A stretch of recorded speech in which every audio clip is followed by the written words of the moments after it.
Good morning, good afternoon, good night, wherever you might happen to be. As you may have guessed, this is Michael from Nibiru News and someonesbones.com, bringing you a little bit of Nibiru news and information. As always, I will try not to take up too much of your time. I'm going to go ahead and read the story that I have today, and then I will do a second part and add some commentary to it along with a little bit of additional information. Today's story title is Nibiru Chatter Heard on Military Shortwave Band. And I will go ahead and read the story and try and close this as quickly as I can. On Monday, a Texas shortwave radio operator reported hearing Nibiru chatter on an upper sideband frequency typically reserved for military communications. A licensed radio operator, Beaumont resident Joshua Allen, said he intercepted an ominous signal while monitoring military channels, a hobby of his, for unencrypted or easily decipherable transmissions.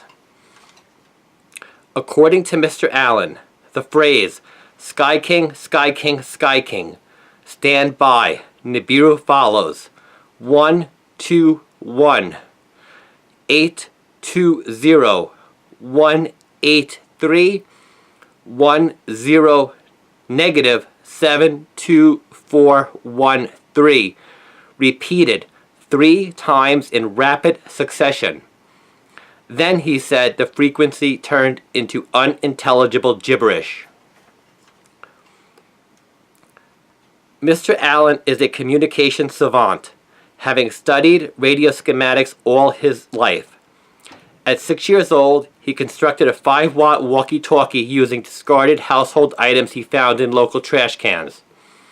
His most recent accomplishment is a shortwave transceiver cobbled together using scraps, circuit boards, and vacuum tubes purchased and found at junkyards and landfills. His modulated rig, he says, harnesses electrically charged atoms in the ionosphere, allowing him to receive and transmit far beyond the horizon. The process, known as skip propagation, allows transcontinental communication among shortwave enthusiasts. In Mr. Allen's case, however, the message originated far closer to home. And he says the following, "I ain't never heard of Nibiru till I heard that there message," said Mr. Allen. "I always got my ear to these frequencies because one day I know the military is going to turn against us, and goddammit, I'm going to be ready when that day comes. I hear Sky Kings often.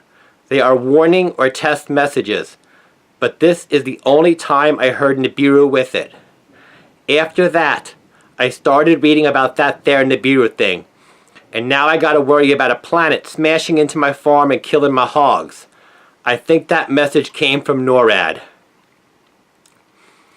Research shows that Sky King is a call sign directed at Signal Integrated Operational Plan (SIOP) assets, such as ballistic missile submarines, nuclear bombers, and command and control aircraft.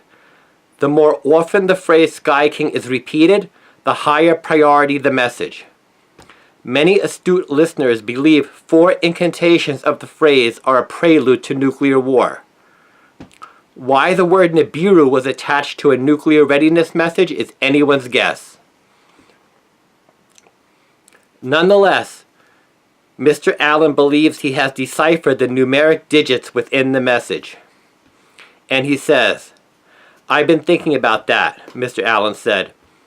"I do think the first set of numbers represents a calendar date, and the second set of digits represent geographical coordinates, longitude and latitude.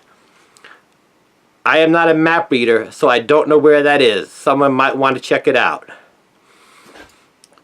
I'll be listening for it again on 11175 kilohertz, he explained, referencing the shortwave frequency on which he heard the ominous message.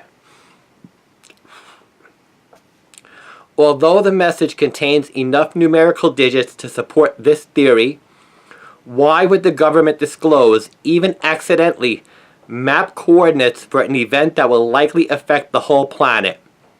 Most Nibiru researchers and credible whistleblowers postulate that Nibiru is a solar system scheduled to pass within 0.3 astronomical units of Earth, not strike it.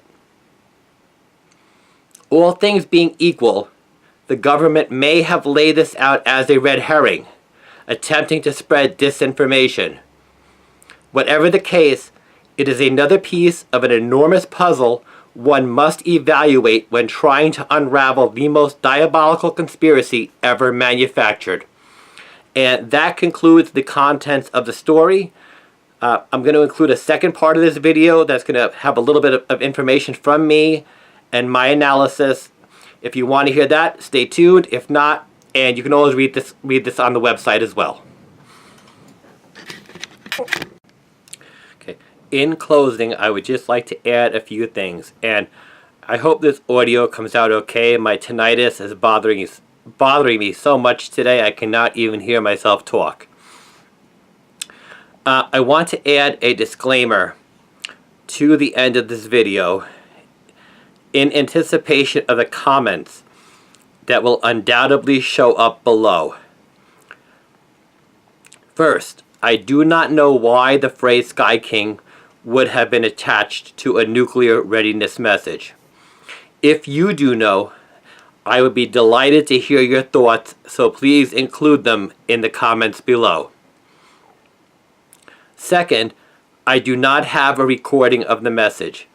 I did ask Mr. Allen during our Skype conversation, but he failed to record the message.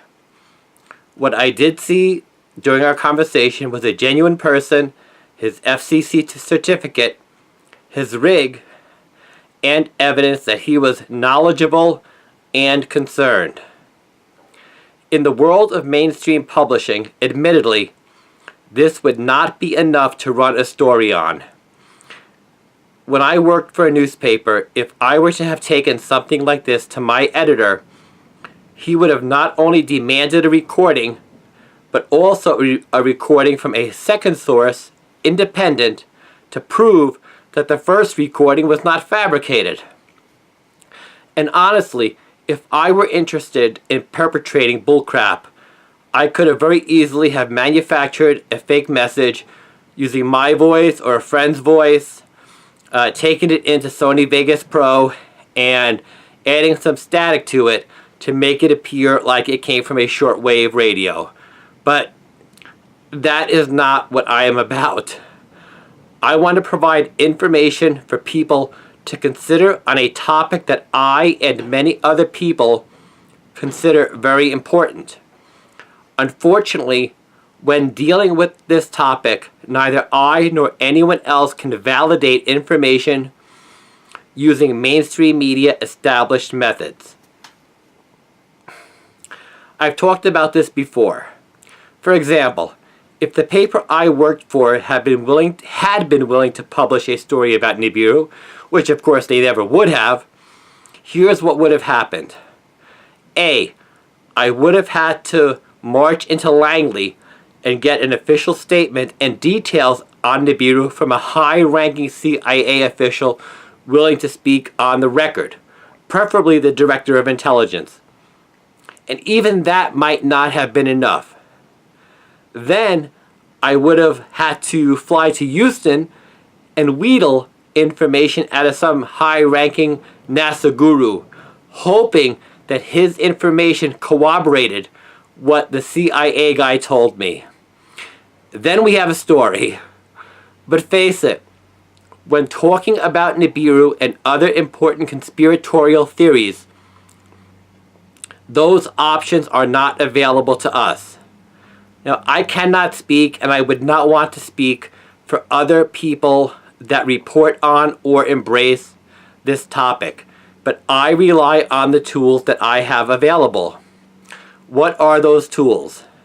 In my case, in education and journalism, 20 years plus of practical experience, intelligence, I hope, my gut, and having spent 11 years learning everything I could about Nibiru / Planet X / every other word used to define it before I ever put a pen to paper and began writing about the subject.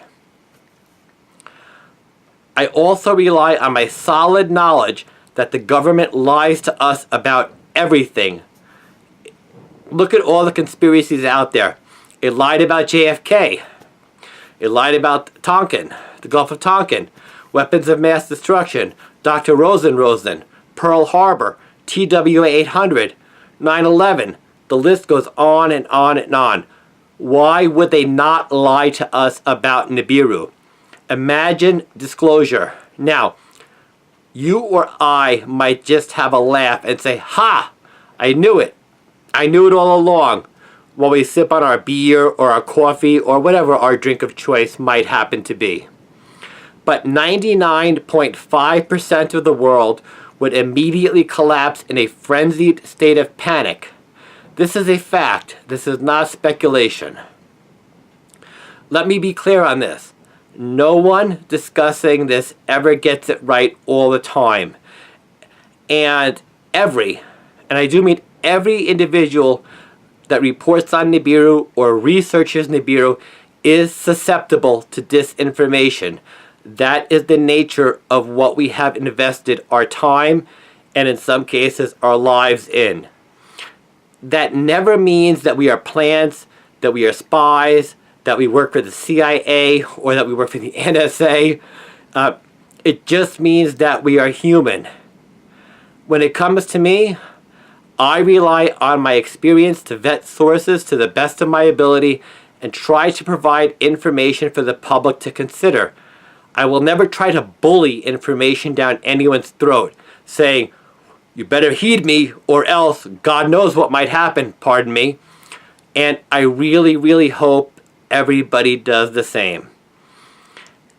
And to finalize, that's really about all I have to say today. I really thank all of you for listening. I just reached over 10,000 subs. That is really amazing. I appreciate everyone that has taken the time to listen to me, regardless of the reason why. Thank you very much, and I will talk to you soon. This is Michael from Nibiru News, aka someone